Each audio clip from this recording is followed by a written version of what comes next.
On their wedding night, the millionaire held her close and whispered, "I'll be gentle, as I promised." But what she didn't know was that this man was hiding a devastating secret. Where are you watching from? If you want to find out what happened after that promise, subscribe to the channel and leave a like. This story will leave you breathless. In the perfumed half-light of the presidential suite, as silk curtains danced in the Pacific breeze, Thaddeus Montgomery gently took Imogen's face in his hands and made a promise that would resonate throughout their lives.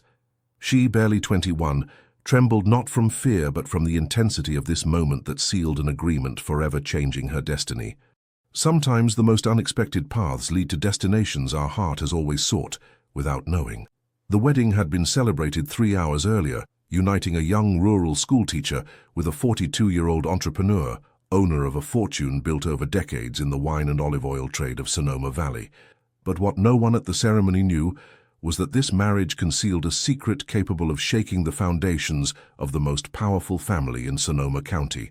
Imogen Harlow had grown up in a simple house among the rolling hills of Sonoma, where the aroma of homemade bread mingled with the scent of the lemon trees her mother cultivated with such love.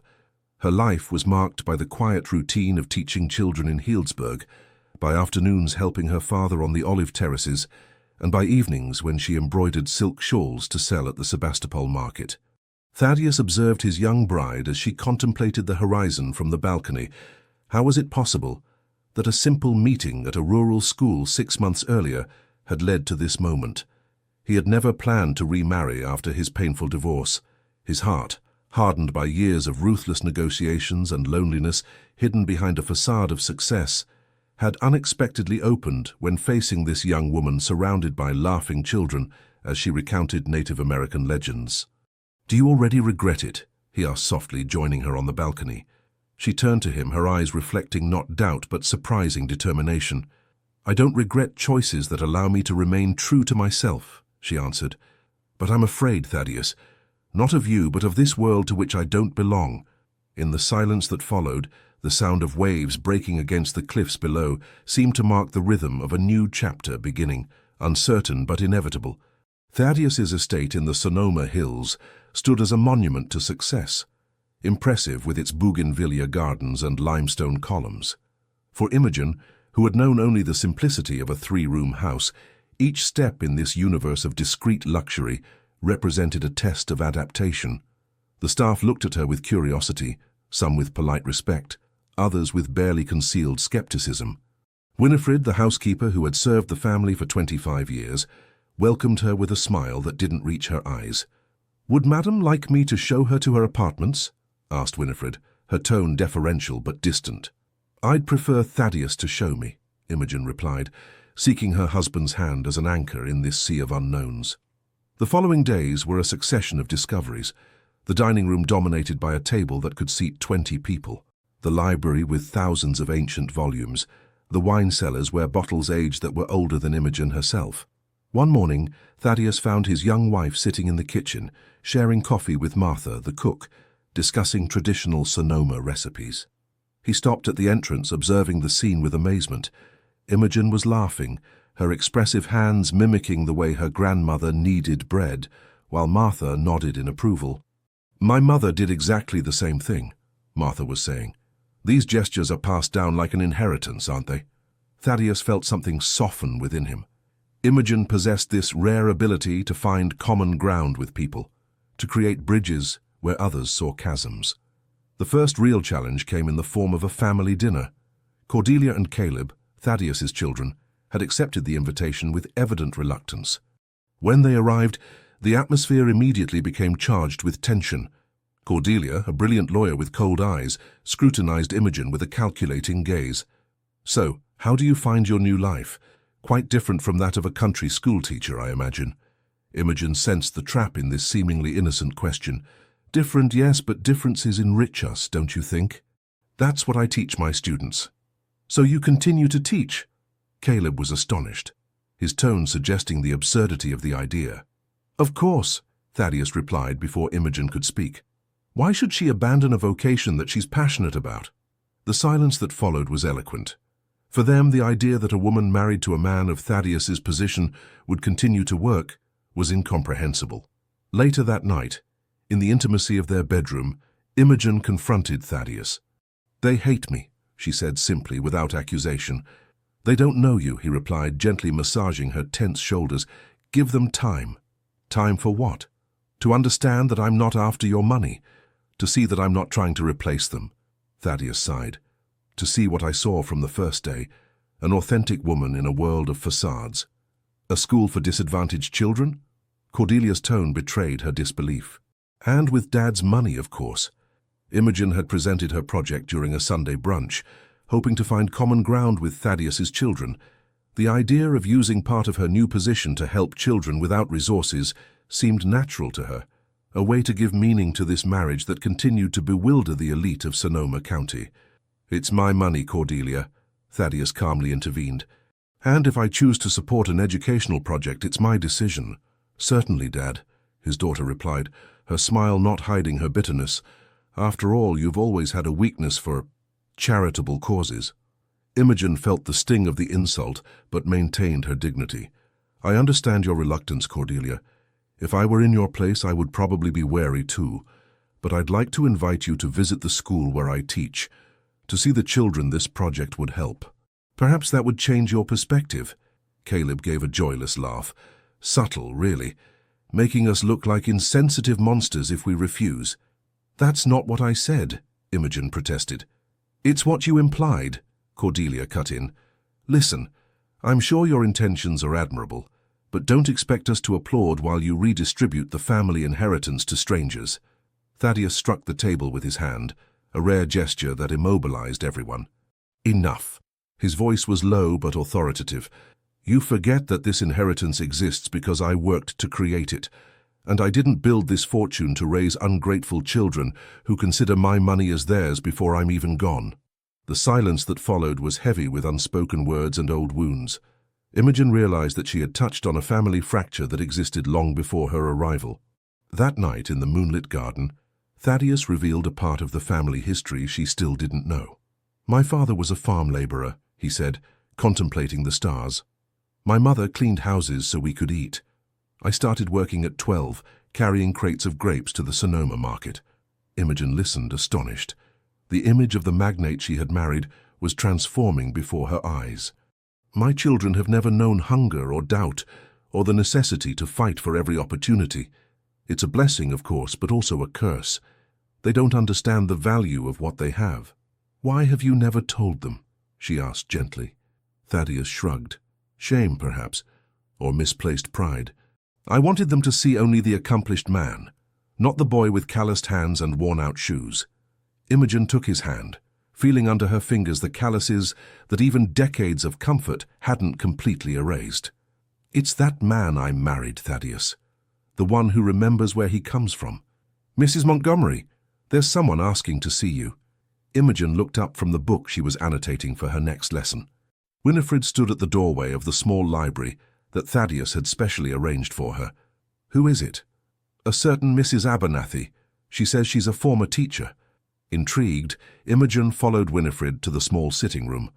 An elderly woman was waiting, her wrinkled hands clutching a worn handbag. Her bearing, despite her advanced age, betrayed a natural dignity that immediately reminded Imogen of her own grandparents. "Mrs. Abernathy?" "I'm Imogen Montgomery." The old woman rose, her eyes scrutinizing Imogen with surprising intensity. "You're younger than I imagined," she said frankly, "but the eyes are good." Imogen smiled, disconcerted but curious. "How can I help you?" "It's rather I who might help you, my dear. I've come because I've heard about your school project and also—" She hesitated. "I knew Thaddeus's mother. I was her teacher a long time ago." This revelation changed everything. During the following hour, Imogen listened, fascinated, to Mrs. Abernathy's accounts of Thaddeus's family. His brilliant mother constrained by poverty, his hard-working father who dreamed of a better future for his children, and young Thaddeus, determined and serious even as a child. His mother had a dream, Mrs. Abernathy confided. If her son ever succeeded, she hoped he wouldn't forget where he came from and would help other children have the opportunities she never had. Imogen felt the pieces of the puzzle coming together. Thaddeus's support for her project suddenly took on a new and deeply personal dimension. "Why are you telling me all this?" she asked softly. Mrs. Abernathy smiled. Because important stories must be passed down, and because I have a proposal for you. The proposal was simple but bold. Organize an open day at the current school, invite not only potential donors, but also Thaddeus's family, and present the new Educational Foundation project. Mrs. Abernathy offered to speak, to share her memories of the Montgomery family and the importance of education as a tool for social transformation. It would be powerful, Imogen murmured. But I'm not sure Cordelia and Caleb would agree to come. Let me handle that, the old woman replied with a mischievous smile. I taught for 40 years. I know how to manage reluctant children, regardless of their age. When Thaddeus returned that evening, Imogen told him about the unexpected visit. His face went from surprise to emotion, then to renewed determination. She's right, he finally said. It's time my children knew their true heritage. Not just the material goods, but the values and sacrifices that allowed their existence. The invitation was sent, elegant, simple, impossible to ignore. The Sonoma Educational Foundation invites you to its inaugural presentation. The small school in Healdsburg had been transformed for the occasion. Garlands of wildflowers decorated the courtyard, paintings by students adorned the walls, and a modest podium had been set up under the old oak tree that dominated the square. Imogen welcomed the guests with a mixture of anxiety and hope. Local notables, teachers from other schools, parents of students, all had come out of curiosity or support, but her gaze constantly sought the arrival of Thaddeus's children. They'll come, Thaddeus reassured her, gently squeezing her hand. Cordelia confirmed this morning. Indeed, a few minutes before the presentation began, an elegant car pulled up at the school entrance. Cordelia stepped out, impeccable in her pearl grey suit, followed by Caleb, visibly uncomfortable in this rural setting. Good morning, Cordelia, Caleb, Imogen greeted them, trying to mask her nervousness. Thank you for coming. Cordelia simply nodded, her eyes already assessing the scene with her lawyer's gaze accustomed to analyzing every detail. It's charming, she finally said, the words sounding like a concession. The presentation began with speeches from local authorities, followed by Imogen's, explaining the Foundation's vision to offer children from isolated villages in Sonoma County access to quality education, with programs enriched in arts, sciences, and foreign languages. Then came the moment everyone was waiting for. Mrs. Abernathy stepped forward, supported by a cane but with a straight back, embodying the dignity that years of experience confer. I hadn't planned to speak today, she began, her voice fragile but clear, but some stories need to be told for circles to complete. The silence deepened as she recounted the story of Eleanor Montgomery, Thaddeus's mother, who cleaned houses at dawn so she could send her son to school with new notebooks. She evoked the winters when the family ate vegetable soup for weeks to save enough to buy shoes. She spoke of the fierce determination of a boy who studied by candlelight, vowing that one day his mother would never clean other people's houses again. That boy, she said, looking directly at Thaddeus, whose eyes shone with restrained tears, became the man you all know, and today he honors the promise he made to his mother, not because he married a young woman with generous ideas, she added with a glance toward Imogen, but because it was always in his heart. Sometimes we just need someone to remind us who we truly are. Imogen looked for Cordelia and Caleb. The young woman was petrified, her usually composed face now marked by astonishment. Caleb stared at his father as if seeing him for the first time. When the time came for questions, no one expected Cordelia to rise. She approached the microphone, her hands trembling slightly. I have a question, she said, her professional voice betrayed by an unusual emotion. Why have we never heard this story before? The question wasn't directed at anyone in particular, but it was Thaddeus who stood to answer. Because I made the mistake of believing that loving you meant protecting you from the truth, he said simply. I wanted to spare you the knowledge of poverty and hardship, but in doing so, I may have deprived you of understanding your true heritage. The event at the school had created cracks in the carefully maintained facade of the Montgomery family. In the weeks that followed, an uncomfortable silence settled between Thaddeus and his children. Cordelia avoided family dinners, using the excuse of urgent cases. Caleb, for his part, oscillated between a sudden interest in his father's business and periods of silent resentment. Give them time, Imogen advised Thaddeus as they walked in the garden at dusk. "They're reconstructing their understanding of who you are, of who they are. I should have told them years ago," he sighed. "I created this gulf between us." "You did what you thought was right at the time," she replied, linking her arm with his. "We all make mistakes out of love." One morning, as Imogen was preparing documents for the foundation, Winifred announced an unexpected visit. Cordelia asked to see her, alone. They settled in the winter garden, a tense silence hovering between them.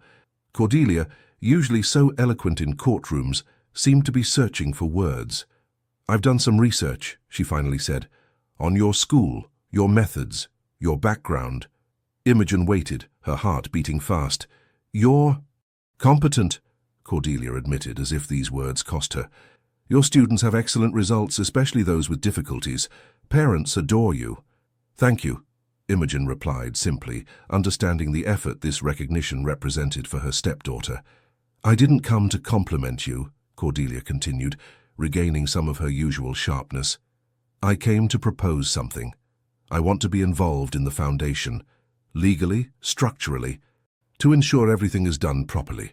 Imogen struggled to mask her surprise. "You mean as a lawyer?" "As a board member," Cordelia corrected. "If this foundation is to bear the Montgomery name, I want to make sure it's irreproachable." Behind the apparent coldness of the proposal, Imogen perceived what it really was: an olive branch, a clumsy attempt at reconciliation. "I would be honored," she replied sincerely. "Your expertise would be invaluable." For the first time since she had known Cordelia, Imogen saw the shadow of a genuine smile cross her face. Meanwhile, Thaddeus was facing his own demons. The stress of recent months, combined with his age and years of hard work, began to affect his health. One morning he collapsed in his office, struck down by chest pains. The diagnosis was unequivocal. Surgery would be necessary. The news hit the family like a thunderbolt from a clear sky. Imogen, terrified but determined, immediately took charge of the medical arrangements, coordinating with the best specialists, ensuring everything was ready. The night before the operation, in the sterile hospital room, Thaddeus took her hand. "If something happens—" "Don't say that," Imogen interrupted him, her throat tight. "Listen to me," he insisted gently. "I've put my affairs in order. You will be protected, the foundation too. But I need you to promise me something. Anything. Promise me that you'll live fully, that you'll pursue your dreams with or without me." Imogen felt tears running down her cheeks. "I promise you, but you must promise me to fight, to come back to me." He brought her hand to his lips. "That's an easy promise to make. You've become my reason for living, Imogen." The hours of waiting during Thaddeus's operation were the longest Imogen had ever experienced. In the sterile waiting room of the San Francisco hospital, she sat alongside Cordelia and Caleb, united in concern despite their differences. "He's strong," said Cordelia, breaking a silence that had lasted for nearly an hour. "Stronger than we ever realized." Imogen nodded, too moved to speak. In this room with its merciless neon lights, the masks fell, revealing simply 3 people, terrified at the thought of losing someone they deeply loved. When the surgeon finally appeared, his face revealed nothing. "The operation went well," he announced, "but the next 48 hours will be critical." Thaddeus's convalescence was long and difficult. He, who had always been independent and energetic, suddenly found himself limited, dependent on others for the simplest gestures. His frustration was palpable, sometimes erupting in unusual fits of anger. Imogen faced these moments with infinite patience, understanding that behind the anger lay fear. Fear of weakness, fear of losing his place in the world he had built, fear of being a burden to this young woman who still had so many years ahead of her. One afternoon, as she helped him walk in the garden, he suddenly stopped. "You should be living your life, not playing nurse," he said, his voice tinged with bitterness. "I am living my life, Thaddeus," she replied calmly. "A life I chose, with a man I chose."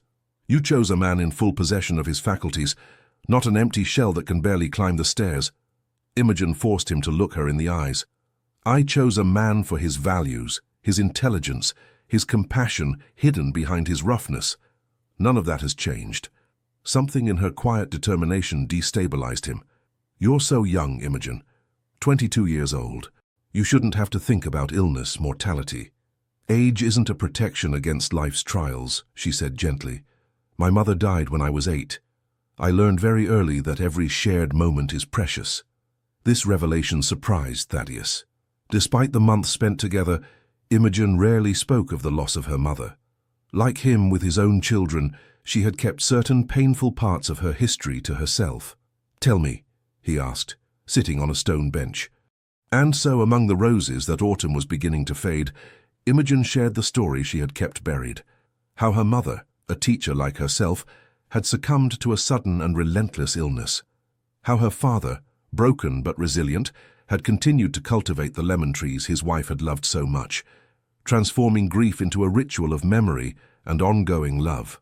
That's why you teach, Thaddeus understood. To honor her memory. Imogen smiled through her tears. Not only that. I teach because I saw how education saved me after her death. Books, ideas, the ability to imagine worlds beyond my pain. I want to offer that to other children who are going through their own storms. Thaddeus took her hand, pressing it with new strength. Then we must ensure this foundation succeeds, for your mother, for mine, for all these children. This moment marked a turning point in their relationship and in Thaddeus's convalescence. His determination to recover took on new meaning, fueled no longer by wounded pride, but by a shared purpose. In parallel, a transformation was occurring in Thaddeus's children.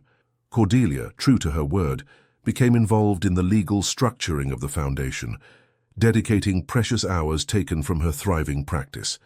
Caleb, more hesitant, nevertheless began to visit his father more regularly, often accompanied by questions about the beginnings of the family business, as if trying to reconnect with a long-ignored heritage. The day Thaddeus was finally able to return to his office, even for a few hours, was celebrated as a family victory. For the first time, Imogen, Cordelia, and Caleb dined together without Thaddeus's mediating presence, sharing not an easy conversation, but at least a nascent mutual respect. To Dad's health, proposed Caleb, raising his glass of Sonoma Cabernet. And to the foundation, added Cordelia, looking directly at Imogen. May it live up to both our names. Imogen raised her glass, touched by this subtle but significant inclusion. To family, she said simply, in all its forms. Winter descended on Sonoma County with unusual rigor. Icy winds swept the hills, olive trees shivered under a thin layer of frost, and even the most determined tourists had deserted the cobbled streets of Healdsburg and Sebastopol. In this season of austerity, the Sonoma Educational Foundation faced its first real crisis. An article appeared in an influential regional newspaper questioning the integrity of the project. Without directly naming Imogen, it insinuated that a young social climber had manipulated an aging industrialist to divert family resources toward a vain project without real educational substance. The cited sources remained anonymous, but the details suggested an intimate knowledge of Montgomery affairs. Imogen discovered the article one morning as she was preparing files for a meeting with potential donors. Her first reaction was disbelief, quickly followed by acute pain. The words seemed to confirm all the fears she had secretly nurtured since the beginning of her marriage, that she would always be perceived as an opportunist, never as the partner she strived to be. Thaddeus, furious, immediately wanted to sue the newspaper for defamation. Cordelia, with her lawyer's caution, advised restraint.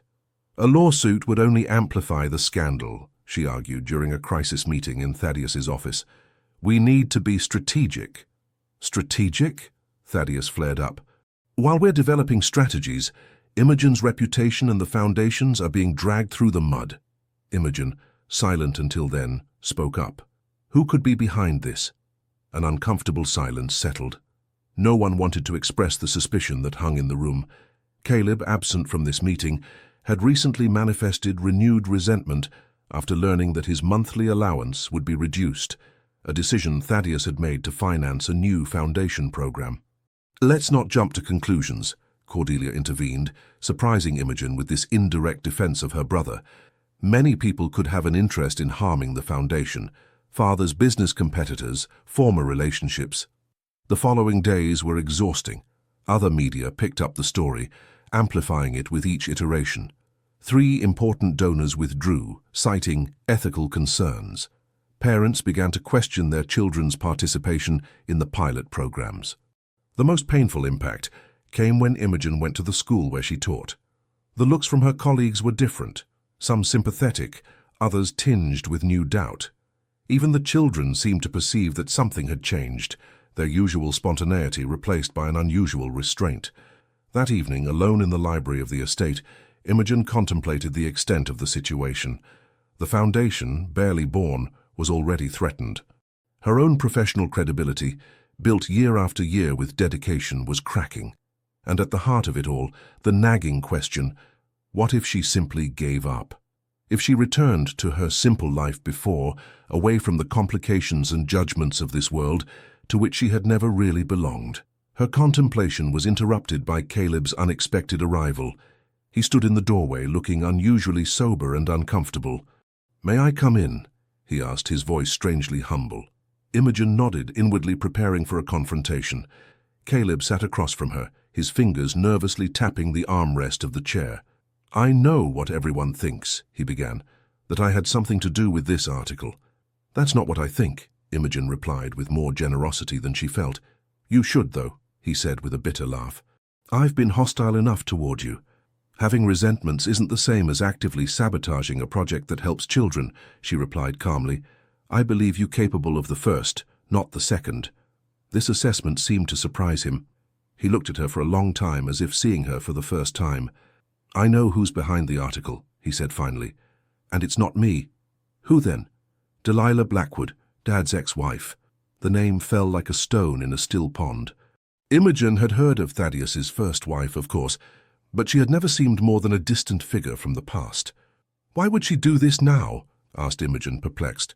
"Money," Caleb replied simply. "She always thought she deserved more than what the divorce granted her. When she heard about the foundation, she saw an opportunity to claim that Dad was squandering resources that should have gone to her." "How do you know all this?" Caleb at least had the decency to look embarrassed. "She contacted me a few weeks ago, suggested we might have common interests. I listened to what she had to say. I didn't participate in her plan, but I didn't try to stop her either." The admission of this passive complicity was difficult, Imogen could see. "And now?" "Why tell me this?" "Because I saw her today gloating over the results of her little project," he said, a new anger in his voice. "She doesn't care about the children who will lose these opportunities. She doesn't even care about me or Cordelia, really. We're all pawns in her personal vendetta." Imogen digested this information, trying to understand the implications. "Do you think she'll continue?" "I'm certain of it.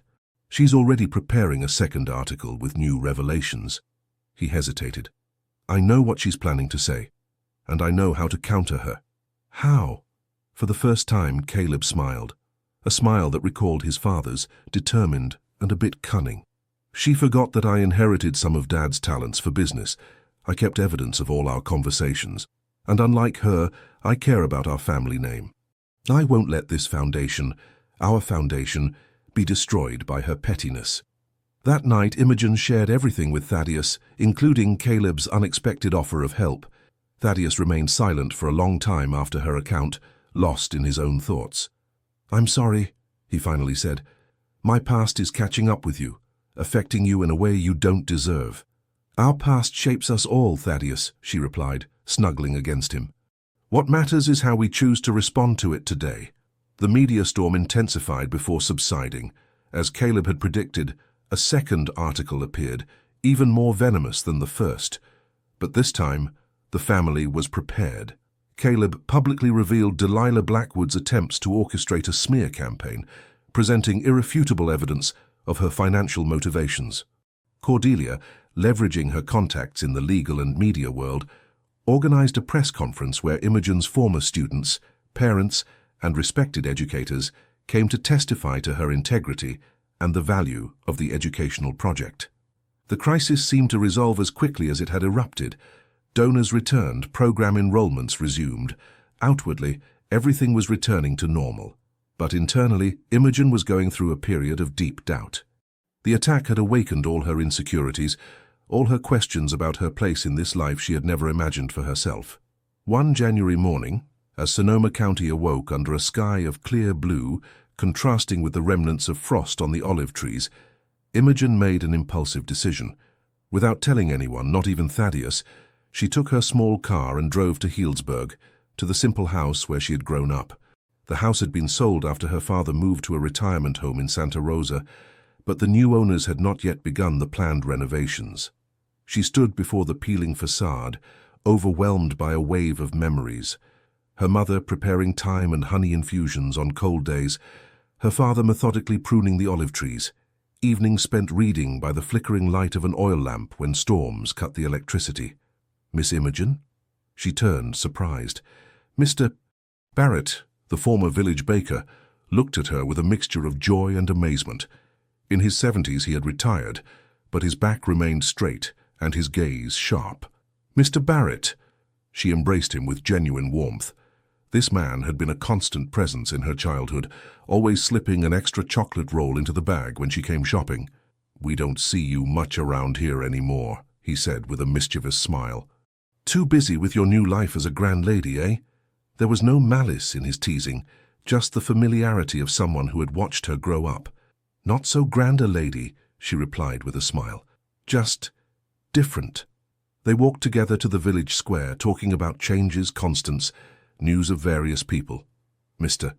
Barrett told her how her foundation project had been received with pride by the villagers, our Imogen doing great things, but also how the recent articles had sown doubt in some. "You know what I told them?" he asked, stopping near the fountain. "I told them, I saw this little girl help her father take care of the olive trees after her mother's death, never complaining. I saw her give free lessons to struggling children when she was still a student herself. If someone believes she did all this for money, it's because they don't know our Imogen." His words, simple but charged with conviction, touched Imogen more deeply than all the official support she had received. Here, in this village that had seen her born, she was still just Imogen, not Mrs. Montgomery, not the contested young wife of an important man, not the director of a controversial foundation. "Thank you," she said simply, her throat tight. "Don't mention it, little one. Now come have coffee at our place. Eleanor will be overjoyed to see you, and you can tell us everything these newspapers don't say." In the warm kitchen of the Barretts, over strong coffee and homemade ginger cookies, Imogen opened up as she hadn't with anyone for months, not even with Thaddeus. She spoke of her fears, her doubts, the constant impression of being judged and found wanting. She evoked the difficulty of navigating a world governed by codes she hadn't learned, the exhaustion of constantly having to prove her worth. Eleanor listened in silence, then took Imogen's hands in her own, calloused and warm. "My dear, do you remember what your mother always said?" Imogen smiled through her tears. "That we're defined only by what we give, never by what we possess." "Exactly. I knew her all her life, your mother. She would be so proud of you today, not for the name you now carry or the house you live in, but for the children whose lives you're changing. Never let anyone make you doubt that." This simple conversation, in this familiar kitchen smelling of gingerbread and coffee, acted like a balm on Imogen's troubled soul.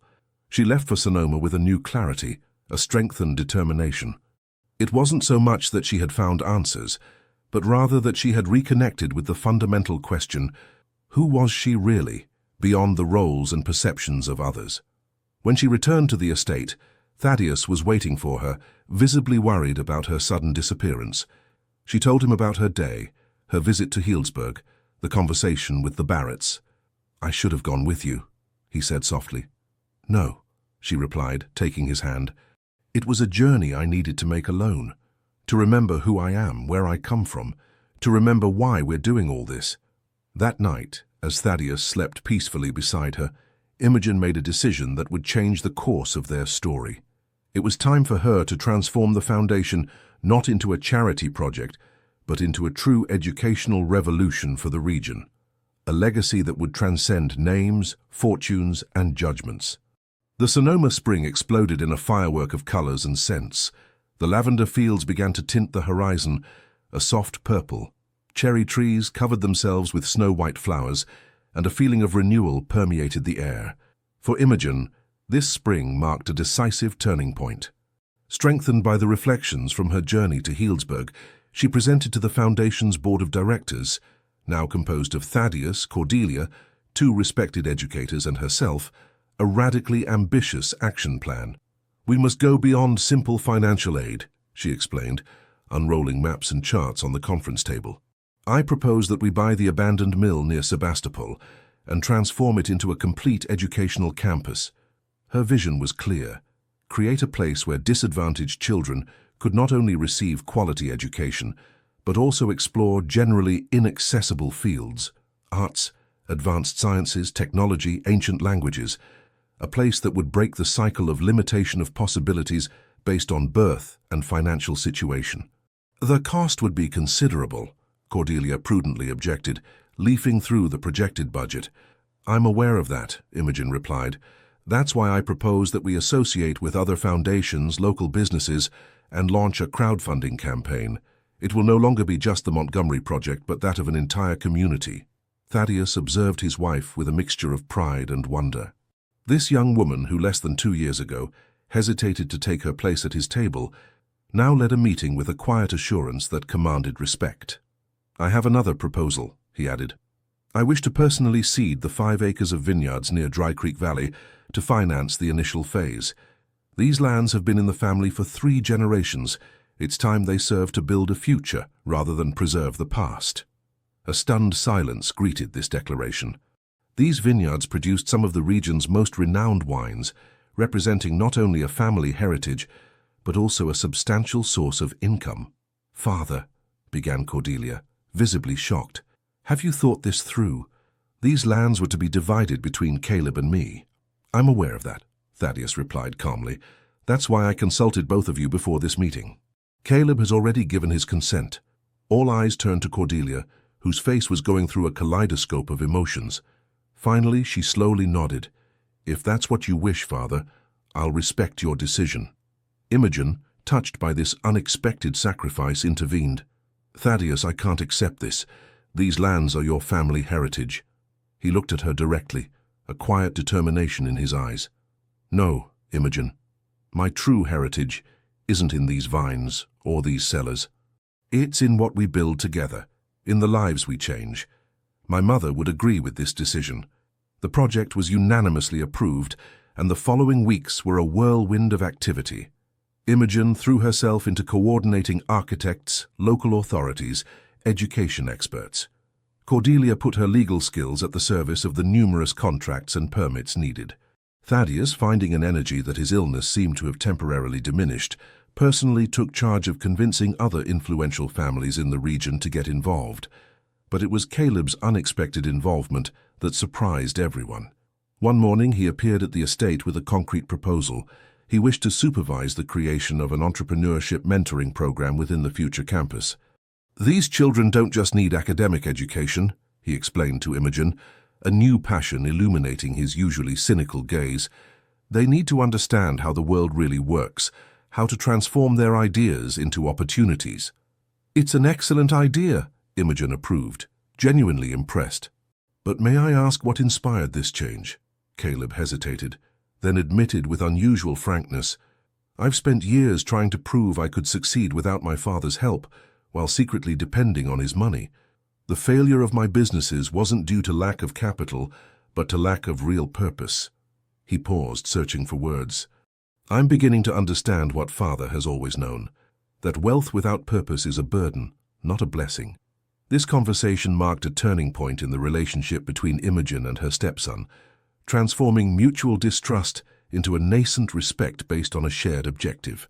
The day of the groundbreaking ceremony for the campus was symbolically chosen to coincide with the anniversary of Thaddeus's mother's birth. A simple but moving ceremony gathered not only the family and officials, but also dozens of residents from Healdsburg, Sebastopol, and surrounding villages, including Mr. and Mrs. Barrett. As Thaddeus prepared to deliver the opening speech, he surprised everyone by yielding the floor to Imogen. "It's her vision that guides us," he said simply.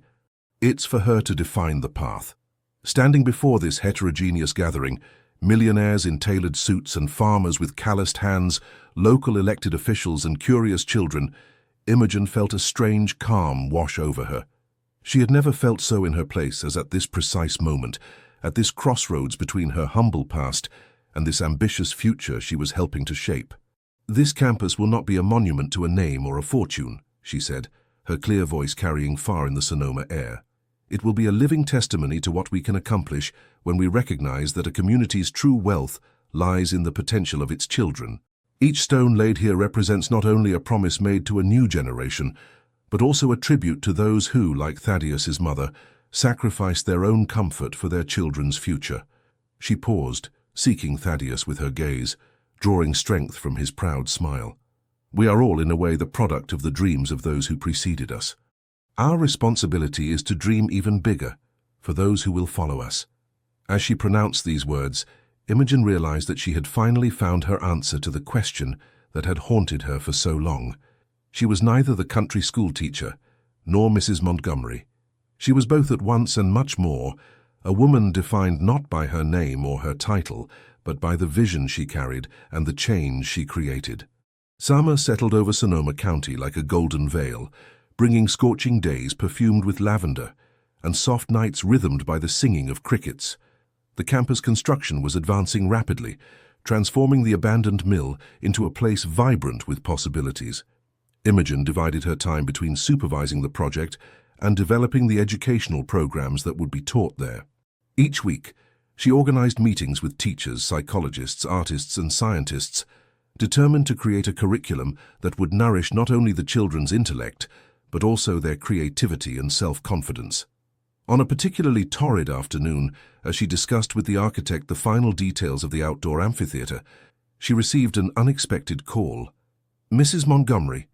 The voice on the phone was hesitant, almost shy. "I'm Harriet Wilson, principal of the community school in Glen Ellen. I've heard about your project and I'd have a proposal to make to you." The proposal was as simple as it was bold. What if, instead of creating an isolated campus, they established a network of schools connected throughout Sonoma County? Each village would keep its school, thus avoiding long journeys for younger children. But these establishments would be linked by shared programs, pooled resources, and common events. The children would remain rooted in their communities while having access to broader opportunities, explained Harriet, her enthusiasm growing throughout the conversation. "And you would avoid the risk of creating an institution perceived as elitist or detached from local realities."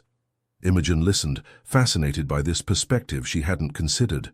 The idea resonated with her own experience. She remembered the importance the Healdsburg School had for her, not only as a place of learning, but also as a community anchor after her mother's death. "I'd love to discuss this further," she replied. "Could you gather other interested principals for an informal meeting?" This conversation marked the beginning of a significant evolution of the project. Instead of a central campus, the foundation would develop a hybrid model. The transformed mill would become a resource and training center, hosting intensive programs during school vacations and weekends, while a network of village schools would be revitalized with new equipment, itinerant specialist teachers, and rethought pedagogy. When Imogen presented this change of direction to the board of directors, she expected resistance. To her surprise, the idea was welcomed with enthusiasm, particularly by Cordelia. "It's brilliant from a strategic standpoint," the lawyer admitted. "It transforms the project from a Montgomery initiative into a true community movement. More difficult to attack, easier to defend." Thaddeus, who was observing his daughter and his wife interact with this new complicity, intervened with a mischievous smile. "And to think I feared you would never get along." Imogen and Cordelia exchanged a knowing look. Their relationship had evolved from mutual distrust to professional respect, then to sincere appreciation of the complementary strengths they brought to the project. "We've discovered that we're more similar than different," explained Imogen, "just shaped by different circumstances." Cordelia nodded. "We're both women determined to prove our worth in a world that judges us first on appearances." This evolution of the project attracted attention beyond the borders of Sonoma County. A national education magazine contacted Imogen for an in-depth article on this innovative approach to rural educational development. A European parliamentarian specializing in educational issues expressed interest in visiting the pilot project. But the most significant validation came in an unexpected form.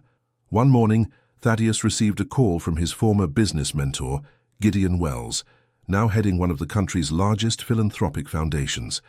"I've heard about what your young wife and you are creating in Sonoma," said the deep voice on the phone. "Impressive, truly impressive. I'd like to come see for myself if you'll allow me. Wells's visit was scheduled for the following week, coinciding with the official opening of the first pilot class in the renovated Healdsburg School. Imogen, though flattered by this interest, felt new pressure. Gideon Wells wasn't just an influential philanthropist, he was also the one who had given Thaddeus his first chance decades earlier, the man who had believed in him when no one else did. The eve of this important visit, Imogen went alone to Healdsburg to check the final preparations. The school, once modest and shabby, had been transformed. The classrooms were bright and equipped with modern technologies, the courtyard had been redesigned with educational gardens, and a small library with still half-empty shelves waited to be filled. Passing by her old classroom, Imogen stopped, overcome by a wave of emotion. It was here, in this simple room with now freshly painted walls, that Thaddeus had first seen her surrounded by children recounting Native American legends. It was here that their story had begun, without either of them being able to imagine where it would lead them. A voice interrupted her reverie. "Mrs. Imogen," she turned to find Lucas, one of her former students, now a teenager, standing shyly in the doorway. "Lucas, how you've grown." The boy smiled, embarrassed but proud. "I've just been accepted to the high school in Santa Rosa, in the science section. It's thanks to you, you were the first to believe I could do it." These simple words, pronounced with disarming sincerity, touched Imogen more deeply than all the press articles or official validations. It was for moments like this that she had chosen to teach, long before meeting Thaddeus or imagining directing a foundation. "You did all the work, Lucas," she replied, moved. "I just pointed the direction. That's already a lot, you know," he said with surprising wisdom for his age. "When you grow up here, sometimes you don't even know that there are other possible directions." This chance conversation crystallized for Imogen what was really at stake in this project. Not the validation of her marriage or the justification of her position, but the concrete possibility of broadening the horizon of possibilities for children like Lucas. The following day, when Gideon Wells arrived, accompanied by Thaddeus, Cordelia, and Caleb, Imogen welcomed them with a new serenity. She no longer felt like a young woman trying to prove her legitimacy, but like an educator in her element, carrying a clear and necessary vision. The visit was a resounding success. The children of the pilot class, far from being intimidated by these important visitors, enthusiastically presented their ongoing projects, simple scientific experiments, poems inspired by the surrounding nature, detailed drawings of local birds. "Remarkable," Wells commented at the end of the day as they gathered in the small teacher's room. "You're not just creating a school, but an educational ecosystem anchored in its territory." Then, turning to Thaddeus with a knowing smile, "You've always had the gift of seeing potential where others saw nothing. I understand now that this talent applies as much to people as to business opportunities." That evening, a small reception was organized in the school garden to celebrate this successful launch. Teachers, parents, children, local officials, and donors mingled in a relaxed and joyful atmosphere. Amid the animated conversations, Thaddeus took Imogen aside, leading her to a quiet corner of the garden. "I'm so proud of you," he said simply, his eyes shining with rare emotion. "It's our common work," she replied, squeezing his hand. "No," he gently insisted, "it's your vision that guides us all. I may have given you the means, but you gave the soul to this project." He paused, searching for words with unusual hesitation. "You know, when I asked you to marry me, I hoped to find a companion for my later years. I didn't imagine finding someone who would give me a new reason to live." Imogen was touched by this rare vulnerability. This powerful man, accustomed to directing and deciding, was simply acknowledging how much she had transformed his life. "You've given me much more than money or a name, Thaddeus," she replied with emotion. "You've given me the possibility to become more than I thought possible." As if to seal this moment of mutual recognition, Cordelia approached them, 2 glasses of champagne in hand. "A toast?" she proposed, her usually reserved expression replaced by a warm smile. "What are we drinking to?" asked Imogen, accepting the glass. "To family," replied Cordelia, exchanging a meaningful look with her father. "Not the one we're given, but the one we choose to build together." Autumn-colored Sonoma County in warm tints, ochre, amber, and purple, transforming the hills into living paintings that seemed to come straight out of an impressionist canvas. This season of transition brought with it a period of accelerated growth for the educational project, now officially named Sonoma Valley Lights Network. Following Gideon Wells's visit, his foundation had proposed a substantial partnership, effectively doubling the budget available for the first 3 years. This unexpected financial windfall allowed them to accelerate renovations in 3 other village schools and to hire a team of specialist teachers who would circulate between the different establishments. The mill, meanwhile, was taking shape at an impressive speed. The ancient millstones had been preserved as centerpieces of an exhibition space on the region's industrial history. The vast granaries had been transformed into bright laboratories dedicated to sciences and arts. And the river that once powered the mill now served as an ecological study site for the students. But amid this professional effervescence, Imogen noticed subtle changes in Thaddeus. He seemed more contemplative, sometimes distant, spending long hours alone in his office or walking in the estate gardens. His health, though stabilized since the operation, remained fragile, requiring regular medical monitoring and a strict regimen that his independent nature bore with difficulty. One evening she found him on the terrace, watching the sun set behind the hills. Without saying a word, she sat beside him, respecting his silence while offering her presence. "Do you know what I've realized recently?" he finally said, his voice soft in the twilight. "All my life I've worked to build something that would outlive me, a business, a fortune, a respectable name. And now that I have all that, I understand that the most precious legacy is the one you can't measure or possess." Imogen waited, sensing that he needed to express something important. "I received the results of my latest exams today," he continued. "The doctors are satisfied with my recovery, but they remain cautious. My heart will never be as strong as before." A wave of anxiety crossed Imogen, but she contained it, understanding that this moment was not for her fears, but for his reflections. "I'm not sad or afraid, strangely," he said with a small smile. "Just aware. Aware that each day is a gift, and that I want to live them fully, with intention." He turned to her, taking her hand. "I've made a decision. I'll progressively reduce my involvement in the business. Caleb is ready to take on more responsibility, with the support of a solid management team." Imogen was surprised. Thaddeus had always defined much of his identity through his role as an entrepreneur. "Are you sure that's what you want?" "It's not a question of wanting, but of understanding what really matters now," he replied. "I've spent decades building a commercial empire. I want to dedicate the time I have left to building something more meaningful, with you." This conversation marked the beginning of a new phase in their relationship. Thaddeus began to involve himself more directly in the educational project, not as a financier or supervisor, but as an active participant. He proposed creating a program where retired professionals or those at the end of their careers would come to share their expertise and experiences with older students, a form of intergenerational mentoring that would bridge the gap between academic theory and practical reality. This new role seemed to infuse him with renewed energy. He spent hours contacting former colleagues and competitors, sometimes transforming old rivalries into unexpected collaborations in service of this new cause. One day, as Imogen was working late at the mill, finalizing the inaugural program that would begin in a few weeks, she received a call from Thaddeus, his voice unusually excited. "Can you come home early tonight? I have something important to show you." Intrigued, she left the mill earlier than planned. Arriving at the estate, she was surprised to see Cordelia's car and Caleb's already parked in the driveway. Thaddeus was waiting for her in the main salon, surrounded by his children who, for once, seemed to share his excitement.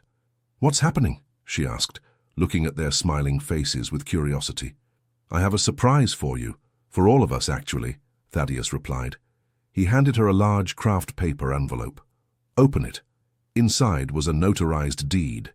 Imogen scanned it, her eyes widening in surprise as she understood what she was reading. "You bought my childhood home in Healdsburg." "Not just bought," he corrected, his smile widening. "I had it restored exactly as you described it in your memories.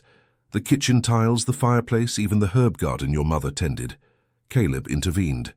"I personally supervised the work. The local craftsman did a remarkable job of preserving the authenticity while modernizing the facilities." "But why?" asked Imogen, moved but confused. "Because roots are important," Thaddeus replied simply. This house represents who you are, where you come from. It's part of you, so now it's part of us, Cordelia added with unusual gentleness. And we thought it could serve as a residence for visiting teachers in the network. A warm, authentic space that would embody the spirit of the project better than any modern building. Imogen was speechless. This gesture represented much more than a simple gift or even a contribution to the project. It was a profound recognition of her identity, her history, of the value of her modest origins. "Would you like to see it?" asked Thaddeus. "We can go now." The drive to Healdsburg was filled with an almost magical anticipation. The setting sun gilded the ochre cliffs that had given the village its nickname, and the air was permeated with the scent of pine and wild thyme. When they arrived in front of the small stone house, Imogen felt her heart quicken. From the outside, the facade looked identical to her memories. The shutters painted the same lavender blue that her mother had always loved. Thaddeus handed her an antique key. "The honor is yours." With slightly trembling hands, she unlocked the door and entered. The interior was both familiar and transformed. The walls had been carefully restored, the terracotta floors polished but preserving their characteristic imperfections. The kitchen was equipped with discreet modern appliances, but the large stone sink where her mother used to wash garden fruits was still there. In the living room, the fireplace had been cleaned and renovated. On the mantelpiece, simply framed, was a photograph Imogen hadn't seen in years. Herself as a child, sitting between her parents in front of this very fireplace, all three smiling and united. "How did you find this photo?" she asked, her voice broken with emotion. "Your father," Thaddeus replied softly. "He was of great help in ensuring every detail was correct." This revelation surprised her. Her father, now elderly and living in a nursing home in Santa Rosa, had only met Thaddeus a few times and had always been reserved with him. "He said your mother would have approved," Thaddeus added, "that it was as if the circle was completing." Imogen slowly toured each room, touching the walls, breathing in the memories that seemed to permeate the air.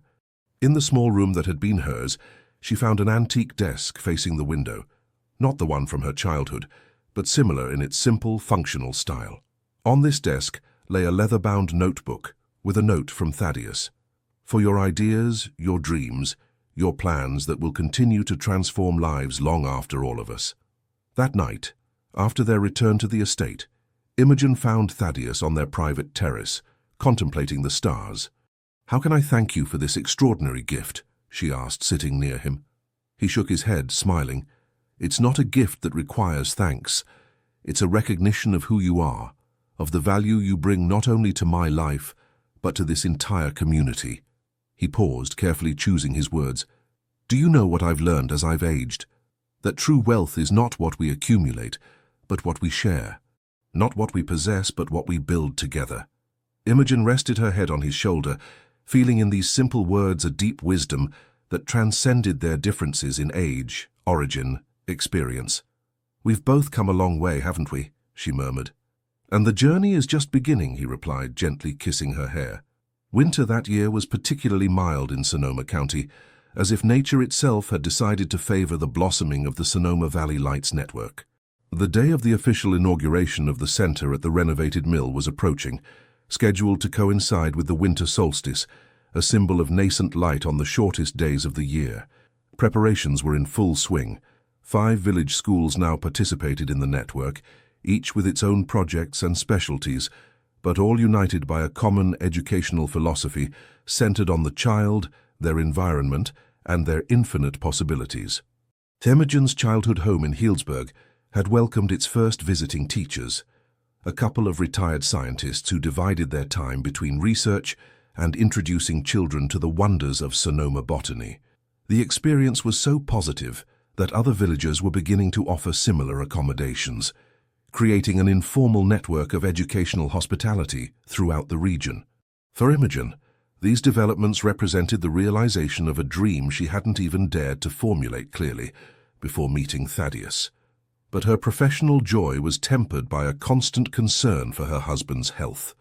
Although he maintained a facade of energy and optimism in public, she perceived his growing fatigue, the moments when his breathing became labored after a simple staircase, the nights when he awoke, his hand pressed against his chest, trying to conceal his discomfort. One morning, as they ate breakfast on the terrace, enjoying a rare moment of calm before a busy day, Imogen broached the subject they both avoided. "The doctors called yesterday," she said softly. "They insist that you make an appointment for that new treatment they talked about." Thaddeus sighed, putting down his coffee cup. "I know, I will. You've been saying that for weeks, Thaddeus." He looked at her, a mixture of tenderness and resignation in his eyes. "It's just that I have so many things I want to accomplish now. Moments I want to live fully, not in a hospital attached to machines." Imogen took his hand, squeezing it firmly. "I understand. But I want these moments too, as many as possible. And this treatment could give us more time together." After a long moment, he nodded. "All right. After the inauguration. I promise." With this promise extracted, Imogen could fully concentrate on the final preparations for the event. The inauguration had taken on a scale she hadn't anticipated. Representatives from the Department of Education, international philanthropists, journalists from prestigious publications, all had confirmed their presence, attracted by the innovative nature of the project, and perhaps also by curiosity about this unlikely couple who had initiated it. 2 days before the event, as the final details were being perfected at the mill, Imogen received a call that surprised her. Delilah Blackwood, Thaddeus's ex-wife, was asking to meet her. Her first reaction was wary, remembering the defamatory articles this woman had orchestrated, but something in the tone of the request, an unusual humility, a sincere urgency, prompted her to accept. They met in a small cafe in San Francisco, far from the places Imogen and Thaddeus usually frequented. Delilah, an elegant woman with silver hair and an aristocratic bearing, seemed nervous, playing with her bracelet as Imogen sat across from her. "Thank you for accepting this meeting," Delilah began, her voice betraying contained emotion. "I know you have no reason to trust me after what happened." Imogen waited, maintaining a neutral but open expression. "I've come to see you for 2 reasons," Delilah continued. "First, to offer sincere apologies. What I did was petty and unfair, motivated by resentments that have nothing to do with you personally." She paused, searching for words. "The second reason is more complex. I've been closely following what you're accomplishing with the Lights Network. It's remarkable, truly, and I'd like to contribute." This unexpected offer took Imogen by surprise. Contribute? How? Delilah explained that after her divorce from Thaddeus, she had developed a career in the preservation of Sonoma's cultural heritage. She had extensive contacts in the world of traditional arts, local craftsmanship, and ancestral knowledge that was at risk of being lost. "I could create a cultural immersion program for your students," she proposed. "Connect the children with artisans, storytellers, guardians of disappearing traditions. It would be a way to enrich their education with the deep roots of this region." Imogen studied the face of this woman who had been her rival, looking for signs of duplicity. She found none, only sincerity mixed with regret. "Why now?" she asked simply. Delilah smiled sadly. "Age sometimes brings clarity. I've spent years nurturing resentment toward Thaddeus, defining myself through this anger. When I saw what you're building together, I realized how sterile that was." She hesitated. "And then there was that heart problem. You know about that? Sonoma is a small place for some things. It made me realize the fragility of everything, the absurdity of old grudges." Imogen considered the offer, weighing the risks against the potential benefits. The program Delilah proposed perfectly matched the network's vision, rooting modern education in the rich cultural soil of Sonoma County. "I need to talk to Thaddeus, of course," she finally said, "but personally, I think your idea has merit." The visible relief on Delilah's face confirmed to Imogen the sincerity of her approach. They spent the following hour discussing concrete possibilities, finding an unexpected complicity in their shared passion for transmitting knowledge to new generations. Returning to the estate, Imogen wondered how Thaddeus would react to this surprising proposal. She found him in his office, in animated conversation with Caleb about the practical aspects of the entrepreneurial mentoring program. When she told them about her meeting with Delilah, she expected resistance, perhaps even anger. Instead, Thaddeus listened attentively, his face betraying only slight surprise. "It's unexpected," he finally said, "but not illogical, knowing Delilah. She's always had a deep respect for Sonoma's heritage. Caleb seemed more skeptical. Are you sure it's not another ploy? A way to insinuate herself into the project and sabotage it from within? Imogen shook her head. I don't think so. She seemed genuinely motivated by the project itself, not by personal considerations. Thaddeus reflected for a moment, then slowly smiled. If you think it's a good idea, then let's try. After all, this foundation is built on the idea of second chances and new beginnings, isn't it? This decision, however surprising it might seem from the outside, proved to be another cornerstone of the network's growing success. Delilah, with her expertise and connections, brought a cultural dimension that considerably enriched the curriculum. The day of the inauguration finally arrived. The mill, magnificently restored, welcomed more than 300 guests, officials, parents, teachers, students, and especially villagers who now considered this project as their own. On the stage installed in the central courtyard, Thaddeus, Imogen, Cordelia, and Caleb stood side by side, presenting a united family front that would have seemed unthinkable 2 years earlier. Thaddeus spoke first, his strong voice carrying far despite his evident fatigue. This project represents for me the culmination of a journey that began in poverty and determination. A journey that taught me that true success is not measured by what we accumulate, but by what we transmit. He turned to Imogen, a smile full of tenderness lighting his face. And I would never have found the perfect way to transmit this heritage without this extraordinary young woman, who had the courage to see beyond appearances and to remind me of my fundamental values. When it was Imogen's turn to speak, she looked at the gathered crowd, an unlikely mixture of worlds that had merged thanks to a shared vision. True education, she said, her clear voice in the crisp December air, is not about filling buckets, but lighting fires. This network is not made up of buildings or programs, but of human connections, between generations, between traditions and innovations, between dreams and concrete possibilities. She searched the crowd for Mr. and Mrs. Barrett, Mrs. Abernathy, her father sitting in the front row in his wheelchair, and even Delilah, discreetly present at the back of the assembly.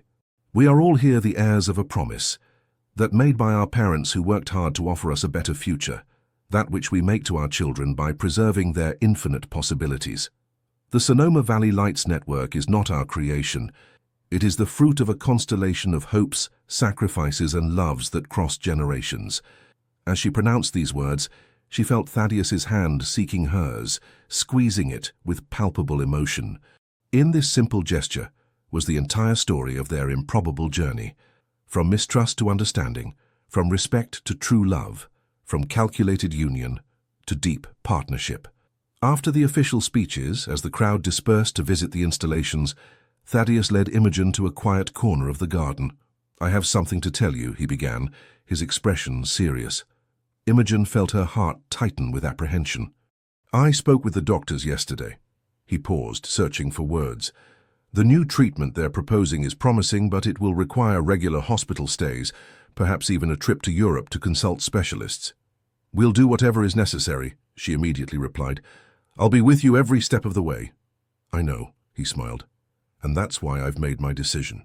I'll follow this treatment, for you, for us to see this project continue to grow. He took her face in his hands, a gesture that recalled their first night of marriage. You've given me a second life, Imogen.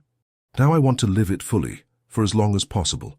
In this moment of shared vulnerability, amid a day of public triumph, they silently renewed the promise they had made to each other, no longer a practical arrangement between two people with distinct lives, but a deep commitment to build a meaningful future together, whatever challenges might come. 5 years passed like the seasons in Sonoma County, intense, colorful, sometimes difficult, but always rich in beauty and growth. The Sonoma Valley Lights Network had become a model studied and replicated in several rural American regions, then beyond borders.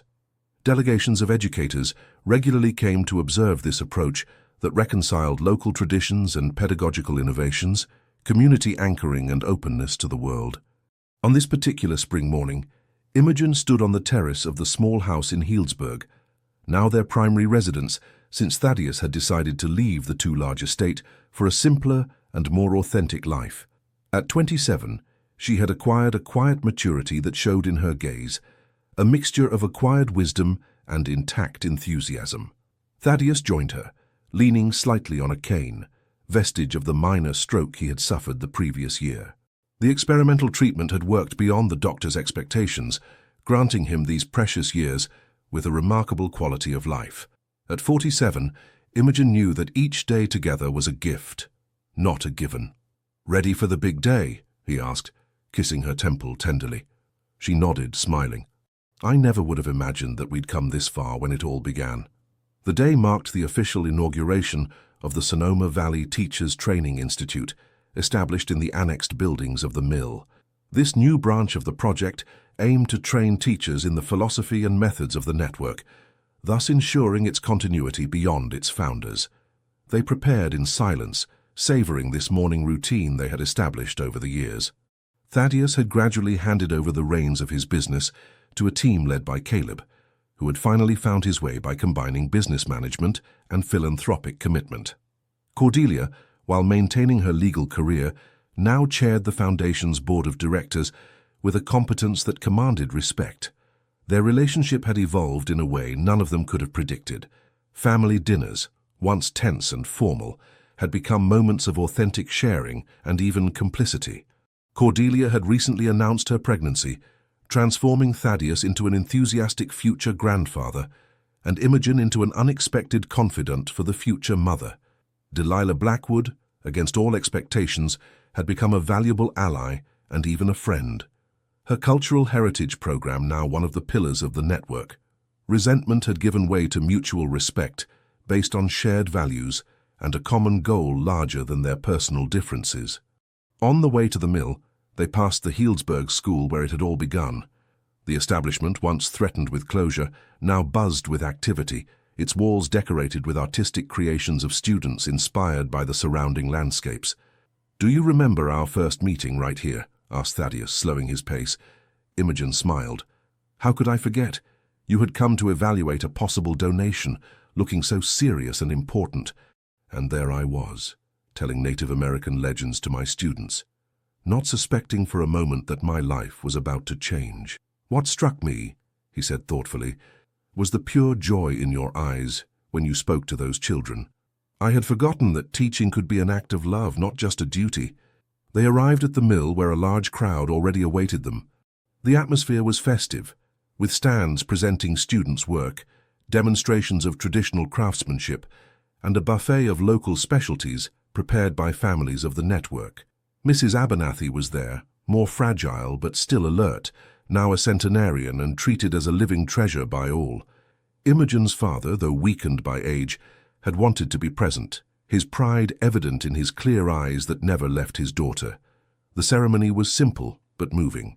Imogen, as the network's educational director, presented the vision of this new training institute, explaining how it would perpetuate the educational approach they had developed while enriching it with new perspectives. "True education," she concluded, "is not the transmission of fixed knowledge but the awakening of a permanent curiosity. Our mission is not to train students who answer correctly, but citizens who question intelligently." The applause that followed resonated in the mill courtyard, amplified by the natural acoustics created by the stone walls. As the official part ended and guests began to explore the installations, Thaddeus led Imogen to the small bridge that spanned the river. "I have a gift for you," he said, taking out a small box from his pocket. "Thaddeus, you know I don't need jewelry," she gently protested. "This isn't an ordinary jewel," he replied. "Open it." Inside was not a ring or a necklace, but an antique key attached to a finely chiseled silver medallion. "What is it?" she asked, curious. "The key to your future," he said with an enigmatic smile. "I've created a special fund, completely independent from the main foundation. It's intended solely for your personal projects, those you might want to pursue in the years to come according to your own path." Imogen looked at him, perplexed. "I don't understand. The network is my project." He took her hands in his expression suddenly more serious. "The network is our common creation, and it now thrives with the involvement of many talented people. But you're young, Imogen. You have a whole life ahead of you, decades of creativity and passion to offer the world." He hesitated, then continued with a raw honesty that had characterized their relationship from the beginning. I won't always be here to see all the dreams you'll realize. This fund is my way of ensuring that you'll always have the means to pursue your vision, whatever it becomes. Imogen felt tears come to her eyes, understanding the depth of what he was offering her. Not simply financial security, but a fundamental freedom, an act of faith in her future potential. I don't know what to say, she murmured. Say that you'll continue to dream big, he replied simply. That you'll never let circumstances or conventions limit what you can accomplish. She clutched the key in her hand, feeling its symbolic weight. I promise you, but you must also promise me something. Anything you want. Promise me that you'll stop talking as if your time is counted, she said firmly. The doctors say you could live many more years with the current treatment. We have a future to build together. He smiled, touched by her determination. I promise you. After all, I have a grandchild to spoil soon. They rejoined the celebration, mixing with guests with that ease they had developed over the years. Imogen observed Thaddeus interact with students, teachers, officials, effortlessly passing from a deep conversation with an academic to an impromptu game with a group of children. Later in the day, as the sun began to set, tinting the sky with pink and gold hues, Imogen found herself alone for a moment near the central millstone, symbol of transformation and continuity. Mrs. Abernathy came to join her, leaning on the arm of a caretaker. What a magnificent day, my dear, she said in her fragile but clear voice. Who would have thought that a simple school visit would lead to all this? Imogen smiled, taking the wrinkled hand of the old woman. Certainly not me. I was terrified that day, you know, convinced that this rich benefactor would look down on us and leave without giving a penny. Mrs. Abernathy laughed softly. And look at you now. You've transformed not only his life, but an entire region. We've transformed it together, Imogen corrected. That's the most important thing I've learned in this journey, that true changes never come from a single person, but from authentic connections between souls who share a dream. The old teacher nodded in approval. That's exactly what your mother would have said. She would be so proud of you, Imogen, not for what you have, but for what you give. These words echoed those that Eleanor Barrett had told her years earlier during her crisis of doubt. They resonated like a conducting thread through her life, a principle that had guided her choices even in the most difficult moments. Thaddeus joined them, accompanied by Cordelia, whose pregnancy was beginning to show. The young woman, once so cold and distant, spontaneously placed her hand on Imogen's shoulder in a gesture of affection that had become natural with time. Father just told me about the special fund, she said with a knowing smile. Typical of him to make plans for the decades ahead. He's always had a long-term vision, Imogen agreed. That's what makes him such a good builder. And you, added Cordelia with touching sincerity, have this unique ability to see the hidden potential of people and places. Together you're complementary. This simple word perfectly summarized their relationship. Not a fusion where individualities were lost, not a domination of one over the other, but a complementarity that magnified their respective strengths while compensating for their weaknesses. In the evening, as the celebration continued with music and traditional dances, Imogen and Thaddeus discreetly slipped away, preferring the tranquility of their house in Healdsburg. In their small garden, bathed in moonlight, they sat side by side, contemplating the stars that dotted the Sonoma sky. The scent of thyme and lavender floated in the warm air, mixed with more distant notes of jasmine. "What are you thinking about?" asked Thaddeus, noticing Imogen's contemplative expression. "About us," she replied softly. "About our improbable story. About the path traveled since that unexpected proposal at Bodega Bay." "Regrets?" he asked, a trace of worry in his voice despite the years of shared happiness. She shook her head, her smile illuminated by the moon. "Not a single one. Some decisions seem crazy at the time you make them, but turn out to be exactly the path you were meant to follow." He took her hand, intertwining their fingers in a gesture that had become as natural as breathing. "You know what often strikes me, that in this story that began as a practical arrangement between two people with complementary needs, we finally found something much more precious. True love," Imogen completed simply. "Not just love," Thaddeus reflected thoughtfully. "A shared purpose, a common vision greater than both of us. That's rare and precious. They remained like this for a long time, savoring the peace of this spring evening, aware of the beauty of what they had built together, not just a network of schools or a foundation, but a living legacy that would continue to transform lives long after them. "Do you remember that first night in Bodega Bay?" Imogen suddenly asked. "When we talked until dawn instead of consummating our marriage?" Thaddeus laughed softly. "How could I forget? I was terrified and relieved at the same time. You made me a promise that night," she reminded him, "that we would build this marriage day by day, without pressures, without unrealistic expectations, just with absolute honesty." He nodded, clearly remembering that moment of shared vulnerability. "I think we've kept that promise," she said with emotion. "And look what we've created from that simple commitment. Not just a life together, but a legacy that touches hundreds of children."